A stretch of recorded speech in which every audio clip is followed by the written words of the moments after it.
E aí, como é que vão vocês? Preste atenção no vídeo de hoje, meus amigos, porque não é um simples relato, mas é praticamente um dossiê daqueles que fazem anjos pedir para mudar de instituição religiosa. Tipo assim, não vou congregar aqui, não vou participar mais aqui, porque aqui não dá mais. E os anjos batem asa e voam para outras igrejas, ou melhor, instituições evangélicas.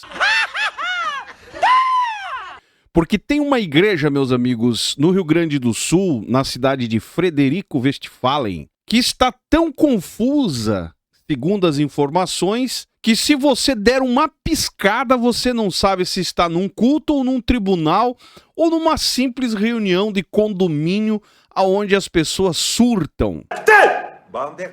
Por isso eu peço a sua atenção, o seu like no decorrer do vídeo, o seu joinha ajuda muito, o seu comentário também é importante. Se não é inscrito do canal, verifica a sua inscrição aí, se inscreve se não é inscrito, se já é inscrito, né? Dá uma olhadinha para ver se o YouTube não te desinscreveu. E preste atenção no vídeo porque a história de hoje é daquelas, cara, que fazem a gente entender o porquê que tem crente que ora pedindo que o arrebatamento aconteça logo, só para escapar do caos aonde vivem. É sobre Cia Paderge mais um vídeo. Bora pro assunto de hoje. Preste atenção para você entender o que está acontecendo. Boa tarde, Zion. Venho manifestar aqui a minha indignação em nome de muitos membros da Assembleia de Deus da cidade de Frederico Westphalen, Rio Grande do Sul. Estamos vivendo uma crise pastoral há muito tempo, onde o pastor P.B. até pouco tempo pastoreava e tinha controle sobre tudo e todos do que acontecia na igreja. Há um tempo atrás, tínhamos o pastor G.V. auxiliando o pastor P.B., que hoje é pastor em Nova Ortiz, ou Nova Ortiz.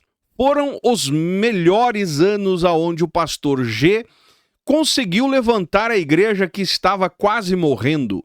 Isso até a filha do pastor P, aí dá o nome da filha aqui, a M.S, e Gerro, que é o tal de P.R, advogado da convenção, que inclusive tem até aqui, mandaram junto um print onde prova que ele é advogado, da Cia Paderge, Convenção da Assembleia de Deus do Estado do Rio Grande do Sul. Mas seguindo, cresceram os olhos no quanto aumentou os dízimos e melhorias que tiveram na igreja. Então começaram a perseguir o pastor G, este que ficaria no lugar do pastor P.B, que seria jubilado, até tirarem ele de cena. Lembro que na época ficaram o pastor G e esposa, ficaram proibidos de ir aos cultos ou receberem alguma festa de despedida, até chegar o dia de serem despejados da casa onde moravam, ao lado da igreja.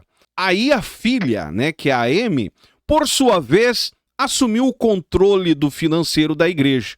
Todos os cultos ela descia com uma bolsinha preta de fecho após o aumento das ofertas, para pegar o dinheiro. Hoje em dia, assumiram como pastores ela e o esposo, o P.R., que é o advogado da convenção. E eu vou dar uma pausa aqui, porque ontem nós falamos sobre a permuta que fizeram com o filho do presidente, que é formado em direito, e eu vou dizer uma coisa para vocês, o porquê que muita gente prefere trabalhar na igreja, né, ao exemplo desse aqui, ao exemplo do próprio filho, né, do presidente da convenção do Rio Grande do Sul, que assumiu a igreja, sem nunca ter experiência nenhuma de obra missionária, muito menos como um líder nato, mas sim pela uma formação que tem e a certeza de que, se tornando do meio evangélico, o salário não precisa trabalhar, em outras palavras. O salário de um advogado, dependendo da forma que esse cara vai trabalhar, não chega nem aos pés do salário de um pastor presidente,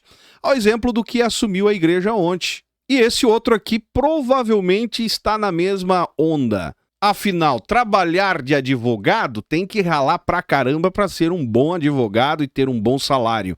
Na igreja não precisa muito esforço, as ofertas e os dízimos chegam de mão beijadas. Afinal, o povo, né, que mantém. Então é por isso que tem muitos advogados optando em se tornar líderes evangélicos, vocação pastoral. Mas, na verdade, só dominam a oratória e aprenderam a fazer um discurso religioso com base bíblicas e, no final das contas, enganando muita gente. Mas, enfim, seguindo o e-mail. Não pastoreiam a igreja, não sabe quem sai nem quem entra na porta, ficam envolvidos com cursinhos que disponibilizam casados para sempre e elas, envolvidos a maior parte do tempo com isso. Ou seja, vendendo curso, né? São uma família preconceituosa, racistas, começando pelo senhor P.B., que está com quase 90 anos. Ele mesmo sempre humilhou obreiros com abuso de poder. Não faz muitos dias, xingou um jovem que estava pregando uma palavra sobre odres velhos. E o velho, que seria o pastor, né, P.B., entendeu que era alguma coisa para ele e acabou tomando o microfone, meu Deus do céu, humilhou e xingou o rapaz em frente a todos que estavam no culto, falando que quem era ele para estar falando, abre parênteses, pregando o assunto que havia escolhido, fecha parênteses. E o pior é que tem muitos que idolatram esse senhor. A vida toda ocultaram obreiros em pecado, com a vida enrolada em troca de dízimo gordo. Para finalizar, estamos percebendo uma diminuição do público que já não cuidam dos membros e passam trazendo pessoas de fora. É aquilo que eu digo sempre aqui, né? A Assembleia de Deus, infelizmente, ela se tornou, há muitos anos, uma instituição, uma igreja de rotatividade. Só permanece dentro da igreja quem tem algum cargo ou alguma esperança de alcançar algum cargo. Ou que já tem uma tradição familiar muito antiga, enraizada dentro do contexto. Tirando isso, meus amigos, é aquele velho rodízio. Entra pela porta da frente e sai pelas portas do fundo. Pode fazer esse análise que você vai no final concordar comigo. Mas seguindo o e-mail, só querem money. Uma igreja de panelinhas. Se você não faz tudo o que eles querem, está fora do convívio deles. O pior é que eles, abre parênteses, encarregados, fecha parênteses, fazem quando alguém está passando por problemas. Saem contando e rindo da situação das pessoas. Debocham, tirando sarro. São pessoas sem confiança. E eu me pergunto, como que o povo ainda tolera, né, cara, viver dentro de um contexto desse? Pelo amor de Deus, velho. Se o pastor, ou os líderes, os encarregados, conforme fala aqui, por algum grupo e fica sabendo da realidade da vida dos membros que, né, acabam confessando, acreditando que vão alcançar algum benefício espiritual, abrindo o coração, no final das contas serve para ser chacoteados. Eu não sei como que o povo tolera isso, né? Como que ainda vivem lá. Porque está na cara que confiança ministerial comprometida não existe, né?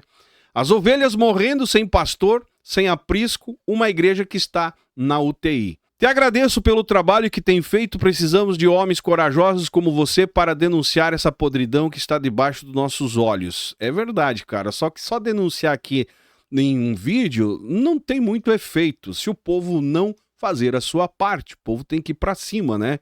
O meu papel aqui é expor aquilo que está entalado na garganta de muitos membros que ainda acreditam, como eu falei no vídeo de ontem, que há uma esperança, acredito que tem jeito, como eu falei no vídeo também, eu não vejo mais solução para o meio evangélico, e eu sempre deixo claro isso, mas como somos a voz do povo, e eu decidi dar a cara a tapa há muito tempo nesse canal, então nosso compromisso é expor. Segue em anexo um print do nome do atual pastor, advogado e primeiro secretário da assessoria jurídica da Ciapaderj. Ou seja, pessoas que estão comprometidas com o presidente da Ciapaderj. Então acabam fazendo o que querem, porque sabem que não vão sofrer consequências. Afinal, né, está na equipe jurídica da liderança maior do Estado, que seria onde a igreja, esses membros deveriam recorrer.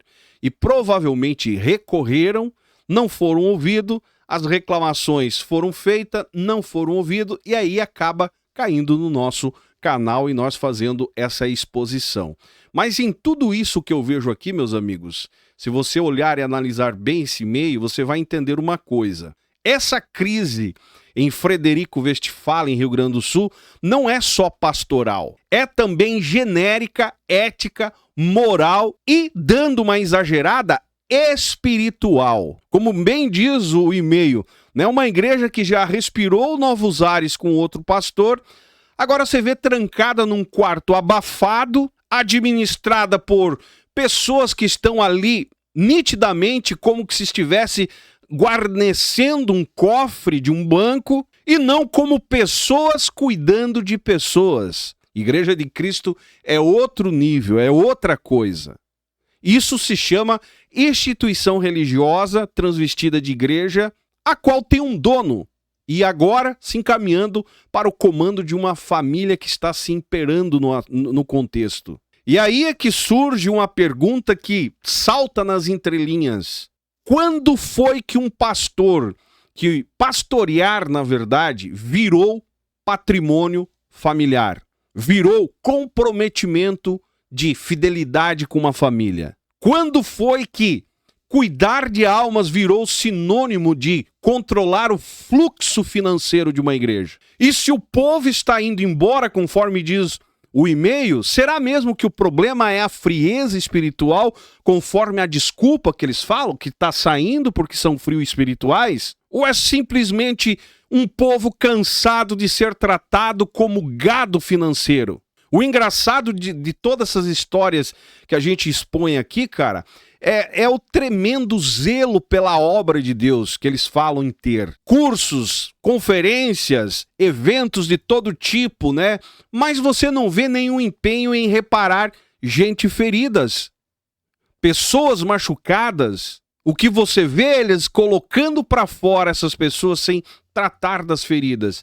E aí acusam de rebeldes, não era por nós, quem não é por nós é contra nós. Tudo isso acontece porque o foco, cara, está nos cofres, está no livro caixa, e não para o coração das ovelhas, a quais eles próprios chamam de ovelhas. E isso tudo eu digo para vocês, isso tudo é apenas o resultado de anos, tempo, décadas de poder concentrado com vaidade, blindagem familiar, que geralmente é o que fazem, confundindo igreja com herança familiar. Se adonaram do contexto e não estão nem um pouco preocupados com aqueles que estão realmente buscando viver como igreja. E aí a culpa é dos desigrejados, né?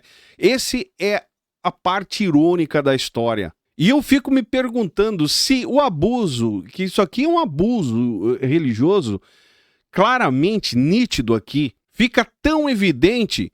Por que é que tem gente ainda que acaba aplaudindo, cara? É a pergunta que eu faço e já respondendo você. Porque a grande maioria está ali com uma esperança de chegar no poder também, né? Ou você vai ser consagrado a tal coisa, vou dar liderança de tal coisa para você. Geralmente quem é dizimista, né, tem essas propostas. No final de contas, a família toda de um, né, que um só tem a esperança de se tornar um líder, de se tornar um pastor, um obreiro, é um escolhido de Deus. E aí a família toda faz parte também e esses acabam aplaudindo. E no caso aqui da cidade da Assembleia de Deus de Frederico Westphalen, eu acho que está na hora de menos bolsinha preta recolhendo oferta, conforme foi exposto, e mais Bíblia, né, na capa preta.